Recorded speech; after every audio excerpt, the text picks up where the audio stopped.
12000 ബിസ്മില്ലാഹിർ റഹ്മാനിർ റഹീം എന്നുള്ളത് ചൊല്ലിത്തീർത്താൽ ലഭിക്കുന്ന അത്ഭുതകരമാകുന്ന നേട്ടങ്ങളെക്കുറിച്ചും നമ്മുടെ ഏത് മുറാദുകളും റബ്ബ് സുബ്ഹാനഹു വ തആലയോട് ചോദിച്ച് നേടിയെടുക്കാനുള്ള ഒരു മാർഗത്തിനെ കുറിച്ചും ബിസ്മിയെക്കുറിച്ച് നമ്മൾ മുമ്പൊരു വീഡിയോ ചെയ്തിട്ടുണ്ടായിരുന്നു. ഒരുപാട് ആളുകൾക്ക് ഫലം ലഭിച്ച വളരെ പവർഫുൾ ആയിട്ടുള്ള എഫക്റ്റീവ് ആയിട്ടുള്ള ആ അമല് നിരവധി ആളുകൾ അതിന്റെ വീഡിയോ കാണുകയും അത് ചെയ്യുകയും അതിന്റെ റിസൾട്ട് അനുഭവിച്ചവരുമാണ്. എന്നാൽ ഈ 12000 ബിസ്മിയെ പോലെ തന്നെ ബിസ്മിയുടെ മറ്റൊരു അമലാണ് ഈ വീഡിയോയിൽ പറയുന്നത്. ഈ 12000 ബിസ്മിയെ പോലെ തന്നെ നല്ല റിസൾട്ട് ലഭിക്കുന്ന പവർഫുൾ ആയിട്ടുള്ള നല്ലൊരു അമലാണ് ഇനി പറയാൻ പോകുന്ന ബിസ്മിയുടെ അമല്. അതുകൊണ്ട് തന്നെ ഏത് അമല് ചെയ്തവർക്കും അവരവരുടെ ആഗ്രഹങ്ങൾ റബ്ബ് സുബ്ഹാനഹു വ തആലയോട് നേടിയെടുക്കാനുള്ള ചോദിക്കാനുള്ള ഒരു മാർഗമായിട്ട് ഈ ഒരു അമലിനെയും ഉപയോഗിക്കാവുന്നതാണ്. 12000 ബിസ്മിയുടെ അമല് ചെയ്ത എത്ര ആളുകൾക്ക് ഏതെല്ലാം രൂപത്തിലുള്ള അനുഭവങ്ങളാണ് ലഭിച്ചത്? ഓരോ ദിവസവും അതുമായി ബന്ധപ്പെട്ട് നിരവധി ഫോൺ കോളുകളാണ്, നിരവധി മെസ്സേജുകളാണ്, ഇൻസ്റ്റഗ്രാം മെസ്സേജുകളാണ് വന്നുകൊണ്ടിരിക്കുന്നത്. ഉസ്താദേ, ഞാൻ 12000 ചൊല്ലി, ഇന്ന് വന്ന മെസ്സേജാണ് ഈ പറയുന്നത്. 12000 ബിസ്മി ചൊല്ലാൻ വേണ്ടി തീരുമാനിച്ചു. അങ്ങനെ ഞാനത് ചൊല്ലി എൻ്റെ മകന്റെ ജോലി ലഭിക്കാൻ വേണ്ടിയിട്ടാണ്. അങ്ങനെ 8000 ആയപ്പോഴേക്ക് ജോലി ലഭിച്ചു എന്നൊക്കെ പറഞ്ഞ് ഇന്ന് വന്ന മെസ്സേജാണ് ഈ പറഞ്ഞത്.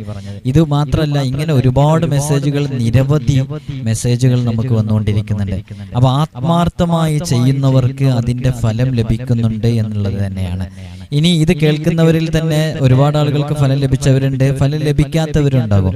അവരൊക്കെ പ്രത്യേകം മനസ്സിലാക്കേണ്ടത് എന്താണ്, എപ്പോഴാണ്, എങ്ങനെയാണ് നമുക്ക് ലഭിക്കേണ്ടത്, നമുക്കത് എത്തിച്ചേരേണ്ടത് എന്നത് കൃത്യമായി റബ്ബ് സുബ്ഹാനഹു വ തആലക്ക് അറിയാം. അപ്പൊ നമ്മൾ ചെയ്യുന്ന ഒരു അമല് അത് നമ്മിലേക്ക് എത്തിച്ചേരാൻ കാരണമാകും, തീർച്ചയാണ്. പക്ഷെ അത് അള്ളാഹുവിനാണ് ഏത് സമയത്താണ് അത് നമ്മിലേക്ക് വന്നു ചേരൽ ഏറ്റവും ഹൈറായത്, അത് ഏത് സമയമാണ് ഹൈറായ സമയം എന്ന് റബ്ബിനറിയാം. അതുകൊണ്ട് തന്നെ ചിലപ്പോൾ 12000 ബിസ്മി ചൊല്ലിക്കഴിഞ്ഞാൽ കുറച്ച് കഴിഞ്ഞിട്ടാണ് ചിലപ്പോൾ ആ റിസൾട്ട് ലഭിക്കുക. ചിലപ്പോൾ 2 മാസം വെയിറ്റ് ചെയ്യേണ്ടി വരും, ചിലപ്പോൾ 1 കൊല്ലം വെയിറ്റ് ചെയ്യേണ്ടി വരും. അത് ചില വിഷയങ്ങൾ അള്ളാഹു അതിന്റെ ഒരു ഹൈർ കണക്കാക്കിയ സമയം ഉണ്ടാകും, ആ സമയത്തായിരിക്കും അത് ലഭിക്കുക. എന്നാൽ ചിലർക്കാണെങ്കിൽ അത് ചൊല്ലി പൂർത്തീകരിക്കുന്നതിന്റെ മുമ്പ് തന്നെ ലഭിക്കുകയും ചെയ്യും. അതൊക്കെ അല്ലാഹു സുബ്ഹാനഹു വ തആലയുടെ ഖദർ ഖളാഉമായി ബന്ധപ്പെട്ട വിഷയങ്ങളാണ്. അത് നമ്മൾ ആ രൂപത്തിലാണ് അതിനെക്കുറിച്ച് മനസ്സിലാക്കേണ്ടത്. ഇന്നത്തെ വീഡിയോയിൽ 12000 തവണ ബിസ്മി ചൊല്ലുന്നത് പോലെ തന്നെ ഫലം ലഭിക്കുന്ന 786 തവണ ബിസ്മി ചൊല്ലേണ്ട ഒരു അമലാണ്. ആ അമലിനെ കുറിച്ച് കൃത്യമായി ഈ വീഡിയോയിൽ പറയുന്നുണ്ട്. എങ്ങനെയാണ് ചെയ്യേണ്ടത്, എവിടെ വെച്ചാണ് ചെയ്യേണ്ടത്, എപ്പോഴാണ് ചെയ്യേണ്ടത്, എത്ര ദിവസമാണ് ചെയ്യേണ്ടത്, എല്ലാം കൃത്യമായി മനസ്സിലാക്കാൻ വേണ്ടി ശ്രമിക്കുക. 12000 ബിസ്മിയുടെ പോലെ തന്നെ മറ്റൊരു അമൽ എന്ന് പറയുന്നത് 786 തവണ ബിസ്മില്ലാഹിർ റഹ്മാനിർ റഹീം എന്ന് ചൊല്ലലാണ്. ബിസ്മിയുടെ പ്രത്യേകത ഏതൊരു നന്മ ചെയ്യുമ്പോഴും, നല്ല കാര്യം ചെയ്യുമ്പോഴും അതിന്റെ തുടക്കത്തിൽ ബിസ്മില്ലാഹിർ റഹ്മാനിർ റഹീം എന്ന് ചൊല്ലണമെന്നാണ്. അങ്ങനെ ചൊല്ലാത്ത കാര്യങ്ങളൊക്കെ ബറക്കത്തില്ലാത്ത കാര്യങ്ങളായിരിക്കും. അങ്ങനെ ചൊല്ലുന്നതേ ബറക്കത്തുള്ള കാര്യമാകൂ എന്നുള്ളതാണ്. തിന്നുമ്പോൾ ബിസ്മി ചൊല്ലണം, കുടിക്കുമ്പോൾ ബിസ്മി ചൊല്ലണം. ഏതു നല്ല കാര്യം തുടങ്ങുമ്പോഴും, എഴുതുമ്പോൾ, ഏത് നല്ല കാര്യത്തിലേക്ക് ഇറങ്ങുമ്പോഴും ബിസ്മില്ലാഹിർ റഹ്മാനിർ റഹീം എന്ന് പൂർണ്ണമായിട്ട് ചൊല്ലണം. അങ്ങനെയാണ് അത് നാം നമ്മുടെ മക്കളൊക്കെ ഇരിക്കുന്ന സമയത്ത് അത് ഉച്ചത്തിൽ തന്നെ ചൊല്ലണം. എന്നാലാണ് മക്കളൊക്കെ അത് ശീലിക്കുള്ളൂ. നമ്മുടെ മക്കൾ സ്കൂളിലായിരിക്കും കൂടുതൽ സമയം ഉണ്ടാകുക. അപ്പൊ അവിടുന്ന് അവരുടെ കൂട്ടുകാർക്കിടയിൽ നിന്നൊക്കെ മറ്റു പല സംസ്കാരങ്ങളും അവരിങ്ങനെ അസഭ്യ വാക്കുകളൊക്കെ കേട്ട് ശീലിച്ചു വരുന്നവരായിരിക്കും. അതൊക്കെ അവർ പെട്ടെന്ന് ക്യാച്ച് ചെയ്യും. അപ്പൊ നമ്മുടെ വീടിന്റെ അകത്തളങ്ങളിൽ എത്തുമ്പോൾ അവര് നന്മകൾ പെട്ടെന്ന് മനസ്സിലാക്കട്ടെ, നന്മകൾ അവരുടെ നാക്കിന്റെ തുമ്പുകളിൽ വരട്ടെ. അതിനു വേണ്ടിയിട്ട് നാം ഇത്തരം അമലുകളൊക്കെ ചെയ്യുമ്പോൾ ഉറക്കെ ചൊല്ലുക. ഭക്ഷണം കഴിക്കുമ്പോൾ നമ്മുടെ മക്കളുടെ കൂട്ടത്തിൽ ഇരുന്ന് ഭക്ഷണം കഴിക്കുമ്പോൾ മക്കൾ കേൾക്കുമാർ ഉച്ചത്തിൽ ബിസ്മില്ലാഹിർ റഹ്മാനിർ റഹീം എന്ന് ചൊല്ലുക. ചെറിയ മക്കൾക്ക് ഇത് ഭക്ഷണം കൊടുക്കുമ്പോൾ നമ്മൾ ഉച്ചത്തിൽ തന്നെ ബിസ്മില്ലാഹിർ റഹ്മാനിർ റഹീം എന്ന് ചൊല്ലുക. അത് ബിസ്മില്ലാ എന്ന് ചൊല്ലി നിർത്താതെ മുഴുവനായിട്ട് ചൊല്ലാൻ വേണ്ടി ശ്രമിക്കുക. ഭക്ഷണം കഴിച്ചു കഴിഞ്ഞാല് അൽഹംദുലില്ലാ എന്ന് പറഞ്ഞ് അത് ഉച്ചത്തിൽ തന്നെ പറഞ്ഞ് എഴുന്നേൽക്കുക. അപ്പൊ ഇത് കുട്ടികൾ കണ്ടു വളരുകയാണ്. അപ്പൊ അത് ഒരു ശീലിക്കും. അതേപോലെ തന്നെ നമ്മൾ നന്മകൾ എപ്പോഴും ചെയ്തുകൊണ്ടിരിക്കുക. ഞാൻ ബിസ്മില്ലാ അമൽ പറയാൻ പോവാണ്. ഇത് പറഞ്ഞപ്പോ അതിന്റെ കൂട്ടത്തിൽ പറയാണ്, നമ്മൾ ഇടയ്ക്കിടയ്ക്ക് ദിക്റുകൾ നാക്കൊണ്ട് ഒരു വിട. എന്തെങ്കിലും മോന് നമ്മളോട് പറയണേ, എന്താ നാളെ എനിക്ക് എന്താ ടിഫിൻ ബോക്സിലേക്ക് ഇന്നത് തയ്യാറാക്കി വെക്കണം എന്ന് പറയുമ്പോൾ ആ എന്ന് പറയുന്നതിന്റെ പകരമായിട്ട് ഇൻഷാ അല്ലാഹ് എന്ന് പറയാം. നമ്മളെ മോനോട് മോളോട് പറയാ, ചെറിയ മക്കളോട് ഇൻഷാ അല്ലാഹ്, നാളെ എനിക്കൊരു പേന വേണം ഇൻഷാ അല്ലാഹ്, ഉമ്മ നാളെ സ്കൂളിലേക്ക് കൊണ്ടാക്കി തരണം ഇൻഷാ അല്ലാഹ്. നമ്മൾ ആ എന്ന് പറയുന്നതിന് പകരം ഇൻഷാ അല്ലാഹ് പറയാം.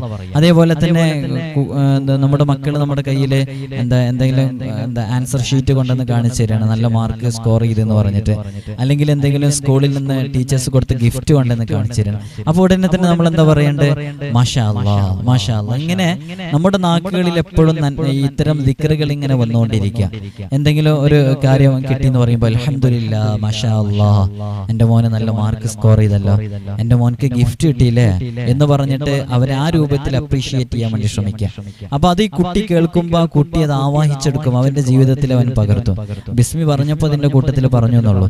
നമ്മുടെ ഈ അമൽ എന്താണെന്ന് ചോദിച്ചാൽ ബിസ്മില്ലാഹിർ റഹ്മാനിർ റഹീം എന്ന് 786 തവണയാണ് ചൊല്ലേണ്ടത്. ഈ 786 തവണ ചൊല്ലുമ്പോൾ വളരെ പ്രധാനമായി ശ്രദ്ധിക്കേണ്ടത് അത് 7 ദിവസം തുടർച്ചയായിട്ട് അത് ചെയ്യണം. അപ്പൊ 7 ദിവസം കണ്ടിന്യൂസ്ലി ബിസ്മില്ലാഹിർ റഹ്മാനിർ റഹീം എന്നുള്ളത് ചൊല്ലണം. അപ്പോ ഇത് 7 ദിവസം കണ്ടിന്യൂസ്ലി ചെയ്യുന്നതിന് മുമ്പ് നമ്മുടെ മനസ്സിന്റെ ഉള്ളിൽ നിയ്യത്ത് വെക്കണം. നമുക്ക് ഹലാലായ ഒരുപാട് മുറാദുകൾ ഉണ്ടാവും, ഒരുപാട് ഉദ്ദേശങ്ങൾ ഉണ്ടാകും അല്ലെ. ഇപ്പൊ വീടില്ലാത്ത എത്രയോ ആളുകൾ ഉണ്ടാകും. അപ്പോ അതൊരു ഹലാലായ ആഗ്രഹമാണ്. അവർ റബ്ബിനോട് പറയാം, എനിക്കൊരു വീടുണ്ടാകാനുള്ള ഉദ്ദേശത്തിലാണ് ഇത് ചൊല്ലുന്നത് ഇൻഷാ അല്ലാഹ്. അങ്ങനെ ആ നീയത്ത് കരുതിയിട്ട് അവൻ ചൊല്ലാൻ വേണ്ടി ശ്രമിക്കുക. അങ്ങനെ ആ ചൊല്ലുമ്പോഴൊക്കെ നീയത്ത് മനസ്സിലുണ്ടായിരിക്കുക. ഈ അമല് ചെയ്തു കഴിഞ്ഞാലും ആ ശുഭപ്രതീക്ഷയോടുകൂടി നിൽക്കുക. എന്നാൽ അതിൽ നല്ല റിസൾട്ട് ഉണ്ടാകും എന്നുള്ളതാണ്. അപ്പൊ ഇത് ഏത് സമയത്താ ചൊല്ലേണ്ടത്? ഇതൊരൊറ്റ ഇരുത്തത്തിൽ തന്നെ ചൊല്ലുന്നതാണ് ഏറ്റവും നല്ലത്. ഞാൻ മുമ്പ് 12,000 ബിസ്മിയുടെ അമല് പറഞ്ഞിരുന്നു. അത് ഒറ്റ ഇരുത്തത്തിൽ ചൊല്ലണം എന്ന നിർബന്ധമില്ലായിരുന്നു. അത് എപ്പോഴെങ്കിലുമായിട്ട് ചൊല്ലി തീർത്താൽ മതി എന്നുള്ളതാണ്. വെള്ളിയാഴ്ച രാവിലെ തുടങ്ങണം എന്ന് പറഞ്ഞിരുന്നു. എപ്പോഴെങ്കിലും ചൊല്ലി തീർത്താൽ മതി എന്നുള്ളതാണ് അതിന്റെ കണ്ടീഷനായിട്ട്, ഉപാധിയായിട്ട് പറഞ്ഞിട്ടുണ്ടായിരുന്നത്. ഇതങ്ങനെയില്ല, ഇത് ഒരേ ഇരുത്തത്തിൽ ചൊല്ലണം. അപ്പൊ ആ ഒറ്റ ഇരുത്തത്തിൽ ഇരുന്ന് 786 ബിസ്മില്ലാഹിർ റഹ്മാനിർ റഹീം ചൊല്ലണം. അത് ചൊല്ലി തീർക്കാൻ അധികം പ്രയാസമൊന്നുമില്ല, വളരെ പെട്ടെന്ന് ചൊല്ലി തീർക്കാൻ കഴിയും. നല്ലൊരു മുറാദ് മനസ്സിൽ കരുതിയിട്ട്, ഞാൻ എപ്പോഴും പറയാറുള്ളത് പോലെ നമ്മളെ മകന് അല്ലെങ്കിൽ നമ്മുടെ ഹസ്ബൻഡ് അല്ലെങ്കിൽ നമ്മുടെ ഭാര്യ ആരും ആവട്ടെ, ഒരു ജോലി അന്വേഷിക്കാൻ വേണ്ടിയിട്ട് വിദേശത്ത് പോയതാണ്. 3 മാസത്തെ വിസിറ്റിങ്ങിൽ, 2 മാസത്തെ വിസിറ്റിങ്ങിൽ കുറച്ച് ദിവസത്തേക്ക് പോയതാണ്. അപ്പൊ ഈ ജോലി ചെയ്തുകൊണ്ടിരിക്കണം, അന്വേഷിച്ചുകൊണ്ടിരിക്കണം. അപ്പൊ ആ സമയത്ത് നമുക്ക് നമ്മുടെ വീട്ടിലിരുന്ന് ഉമ്മമാർക്ക് ചെയ്യാൻ പറ്റിയ ആ ഒരു നിയ്യത്ത് കരുതി ചെയ്യാൻ പറ്റിയ, അല്ലെങ്കിൽ ആ ജോലി അന്വേഷിച്ചു കൊണ്ടിരിക്കുന്ന അവർക്ക് ചെല്ലാൻ പറ്റിയ, ആർക്ക് വേണ്ടിയും ചെയ്യാൻ പറ്റിയ നല്ലൊരു അമലാണ്. നമ്മുടെ മകളുടെ വിവാഹം ശരിയാകുന്നില്ല, എന്നാൽ അതുമായി ബന്ധപ്പെട്ടിട്ട് മോളുടെ വിവാഹം ശരിയാകാൻ വേണ്ടിയിട്ട് ഈ അമല് ചെയ്യാവുന്നതാണ്. അവ ചെയ്യേണ്ട രൂപം 7 ദിവസം കണ്ടിന്യൂസ്ലി ചെയ്യണം. ഇത് ചെയ്യേണ്ട സമയം ഏതെങ്കിലും ഒരു നിസ്കാരത്തിന്റെ ശേഷം ആ ഇരുത്തത്തിൽ അങ്ങനെ ഖിബിലയിലേക്ക് മുന്നിട്ടിരുന്ന് അങ്ങനെ ചൊല്ലുക. കുറഞ്ഞ സമയം കൊണ്ട് ഒരു ദിവസത്തെ ചൊല്ലി തീർക്കാൻ പറ്റും. 786 ബിസ്മില്ലാഹിർ റഹ്മാനിർ റഹീം എന്നുള്ളത് വളരെ കുറഞ്ഞ സമയം കൊണ്ട് എന്ത് ചെയ്യാൻ പറ്റും? ചൊല്ലി തീർക്കാൻ പറ്റും. ഇങ്ങനെ ഇരുന്ന ഇരുത്തത്തിൽ തന്നെ. 12,000 എന്ന് പറഞ്ഞാൽ അത് ഒരുപാട് തവണയുണ്ട്. അതുകൊണ്ട് അത് ഒറ്റ ഇരുത്തത്തിൽ ചൊല്ലി തീർക്കുന്ന റിസ്ക് ആണ്. ഇത് ഒരു ദിവസം തന്നെ നമുക്ക് 786 ചൊല്ലി തീർക്കാൻ പറ്റും. അങ്ങനെ ചൊല്ലി തീർക്കുക.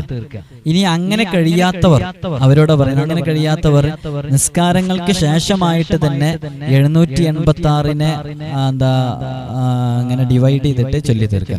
786 3 തവണയായിട്ട്. അപ്പോൾ ആദ്യം ഒരു 300 തവണ, പിന്നെ ഒരു 200 തവണ, പിന്നൊരു ഇങ്ങനെ ഒരു ദിവസത്തിൽ 786 ചൊല്ലി തീർക്കുന്ന രൂപവും ചെയ്യാവുന്നതാണ്. ഏറ്റവും നല്ലത് ഒറ്റ നിസ്കാരത്തിന് ശേഷം ഒരു ദിവസം 786 ചൊല്ലി തീർക്കുക. എന്നിട്ട് 2ാമത്തെ ദിവസം അതുപോലെ ചൊല്ലുക, 3ാമത്തെ ദിവസം അതുപോലെ ചൊല്ലുക, 4ാമത്തെ ദിവസം, 5ാമത്തെ ദിവസം, 6ാമത്തെ ദിവസം, 7ാമത്തെ ദിവസം. 7 ദിവസം കൊണ്ട് അമല് പൂർത്തിയായി. ഓരോ ദിവസവും ചൊല്ലി തീർന്നതിന് ശേഷം റബ്ബ് സുബ്ഹാനഹു വ തആലയോട് ഞാനിതിപ്പോൾ ചൊല്ലിയിട്ടുള്ളത് എന്റെ ഇന്നാലിന്ന മുറാദ് ഹാസിലാകാൻ വേണ്ടിയാണ്, അല്ലാഹുവേ നീ ഇത് പൂർത്തീകരിച്ചു തരണേ എന്ന് പറഞ്ഞിട്ട് പ്രത്യേകം ദുആ ചെയ്യുക. ബിസ്മിക്ക് അത്രയും മഹത്വം ഉണ്ടല്ലോ. ആ ബിസ്മിയുടെ ആ അതിമഹത്തായ ഫള് കൊണ്ട് നമ്മുടെ ആഗ്രഹങ്ങൾ പൂർത്തീകരിച്ച് കിട്ടുമെന്നുള്ളതാണ് മഹാന്മാരൊക്കെ ചെയ്ത, അവരൊക്കെ ചെയ്യാൻ വേണ്ടി നിർദ്ദേശിച്ച വളരെ പവിത്രമായ ഒരു അമലാണ്. അപ്പൊ ബിസ്മിയുടെ 2ാമത്തെ അമലാണ് നമ്മുടെ വീഡിയോയിൽ പറയുന്നത്. നമ്മുടെ ആഗ്രഹങ്ങൾ പൂർത്തീകരിക്കാൻ എന്തു നിയ്യത്തും കരുതിയിട്ട് നിങ്ങൾക്ക് ചെയ്യാവുന്നതാണ്. അല്ലാഹു തൗഫീഖ് നൽകി അനുഗ്രഹിക്കുമാറാകട്ടെ.